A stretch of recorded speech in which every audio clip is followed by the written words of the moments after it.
står traktoren stille.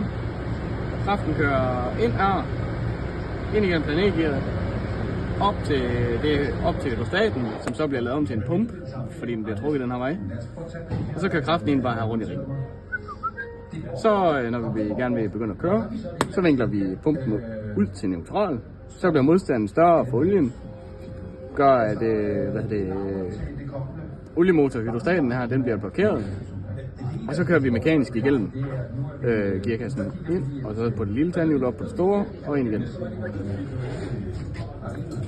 Her der øger vi hastigheden, så vi vinkler, så begynder vi at trække den her vej ned. Og vinkler vores pumpe ud, så den giver mere olie til vores hydrostat. Trækker ind igennem her, og ned på planetgearet. Planetgearet kører med uret. Så kører vi herned, der er vi skiftet op i C2. Så bliver vores udveksling større, fordi vi øger hastigheden. Så har vi lige pludselig skiftet til en anden tandhjulsrække. Stor tandhjul til lille tandhjul. Det vil sige en stor udveksling. Kører ned og kører i. Og videre. Her der er vi oppe i hastighed. Så kører vi mekanisk. Samme tandhjulsrække som før.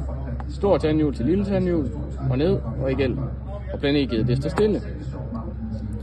Heroppe der er vi sådan set næsten i topfart. Der kører vi hydrostatisk, kører vi igennem og vinkler pumpen godt ud, så vi kan få noget olie til vores hydrostat. Trækker igennem her, trækker ned. Planetgearet det kører så mod uret for at få den største udveksling muligt, og så ud til bagvæggen.